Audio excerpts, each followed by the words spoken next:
There was a massive hearing on the permit to purchase bill that Democrats seem pretty determined to pass this year. And yes, it would require you to have a permit to exercise your Second Amendment rights. So I'm not the expert on firearms, but our friend William Kirk with Washington Gun Law is, and he joins us to update us on where some of these gun bills are for the session. William Kirk, welcome back to Undivided. Thank you so much for having me again, Brandi. Yeah, so I think things are looking slightly better than they were last time we had you on. I mean, there was a long list of gun-related bills. It seems to have narrowed quite a bit. So what are the big ones left? Well, the big one is still House Bill 1163, the permit to purchase. Had a big hearing down in the Senate yesterday, which we'll probably go over in a moment. And the other one is Senate Bill 5098, new gun-free zones, predominantly where children play. Huge carve out in that statute, or in that bill, I should say, for concealed pistol license holders. Gotcha. And then are they still floating the 11% tax on guns and ammo?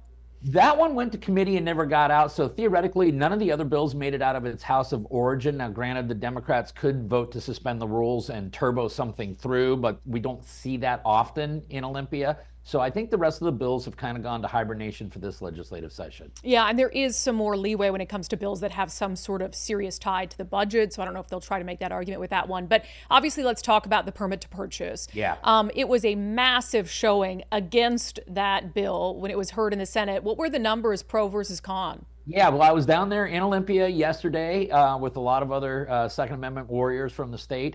There were 855 people that signed in favor of the bill, and there was just a little over 8,100 people who signed in against the bill. Yeah, another one of those 80-20, well, that's more than 80-20 issues. Yeah, 90, this is a 90-10 issue, according to that. Now, if you watch the public testimony, as you know, the Democrats will stack it so that even when you have a huge, massive majority in one side, the public oral testimony will appear relatively balanced. And was that all just natural, like that many people, or was there a real organized effort to try to make sure that there was a pretty strong showing against it yesterday? I just think it's just the word's gotten out. I think a lot of different people have been talking about this because the bill really is kind of offensive in nature. People who watch your platform, if people watch other people's platforms. And then we were fortunate enough to also have the National Association for Gun Rights, a large national organization that's really taken an interest in this issue and are kind of using some of their resources and platforms to educate the public as well.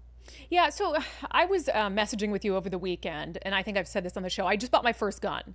Congrats. And look, like I knew that the process had gotten out of control from talking to people like you and other individuals who have been buying guns for years.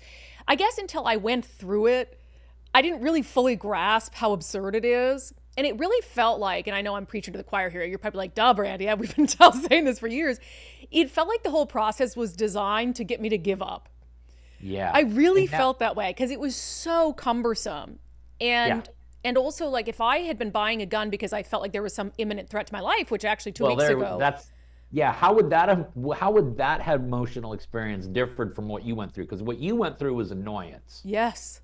Right? But what if it was complete fear and terror you were going through because you were being stalked or something like that? And unfortunately, that's a real situation that occurs every day, not only in Washington state, but nationwide. So I'm curious, my question is, I mean, it was a shit show. It was insane. And I'm like standing in long lines, my back hurt, like, oh my gosh, I'm sitting here, my back hurts trying to exercise my Second Amendment rights because I've been standing for so long waiting for this process. So what would the permit to purchase add to the already sort of bureaucratic process of trying to buy a firearm? Yeah, so everyone needs to understand right now that if you just go in and you buy a firearm without a permit to purchase, you're waiting 10 days anyway. Understand, in addition to that 10-day waiting period, now you're going to have to sign up for a class. You're going to have to go through live fire training. I don't know how a person goes through live fire training when, in fact, they don't have a firearm to actually use in live fire training. And so if you accomplish all of those goals and you can afford all of it, now we probably have added at least 3 to 5 weeks to the process. Then you go to get the firearm, you add another 10 days on top of that. So you're talking about people who might take up to 2 months, if everything goes really, really well, to be able to actually arm themselves. I mean, I don't see how that's constitutional. Is this one where you're pretty confident it'll be struck down? It's just going to be another kind of matter of time thing? Well, that's a tough question. If we're going to rely on the state Supreme Court and things like that, no, it will not be struck down at all. Is there a possibility that we're going to begin to see a lot more of this type of litigation on a federal level? Yes, I do believe this is one of the next battlefronts in the Second Amendment battle, if you would. And so I think perhaps the Supreme Court could weigh in on that, but that's going to be a ways down the road. So I think this is going to be a reality for everyone in Washington State, just like it is for everyone in Oregon right now as well. And you don't see at this point anything stopping it from getting signed into law by the governor? I see no reason why the governor would veto this bill. Yeah, he's been pretty anti.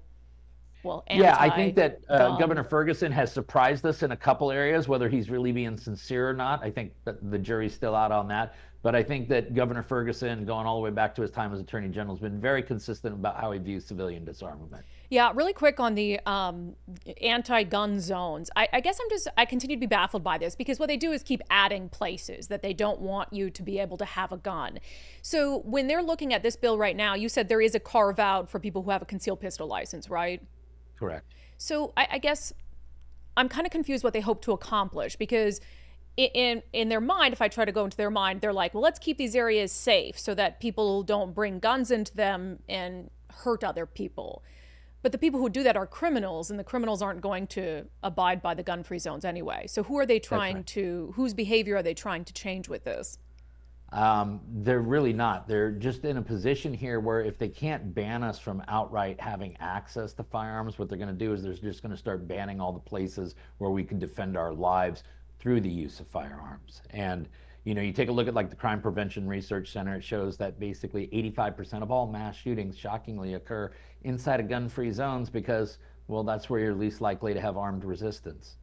Yeah, I mean, I realize I'm asking you questions that there is no reasonable answer to, because we don't really know what's going on in their minds, but. Well, I mean, Brandi, here's the thing: is what the Democrats do with gun control is like if you broke your left leg and went into the ER and came out of the ER with a cast on your right leg, because we know what the identifiable problem is. The United States Department of Justice tracks this for us. Almost 9 out of every 10 gun crimes is committed by a person who's unlawfully possessing the firearm at the time the crime is committed. So we've got the identifiable group that's creating the problem. Wouldn't we presumably write all of the laws to go after that identifiable population group? But no, instead, we write all the laws to go after your viewers, my viewers, people like you and me. And that's why it's literally like you're going in with a broken left leg. We know what the problem is. The x-rays show it, but we put the cast on the right leg. Maybe we don't want to actually fix the problem. That's a really good description for virtually everything our state government is doing right now on any problem, not just crime and gun control. Really quick, end with this. They're attaching emergency clauses to a lot of things, and I guess there's some 2A enthusiasts who might want to know how much time they have before permit to purchase kicks in. So is there an emergency clause on this? There is not. So July 1st. November 1st, 2026.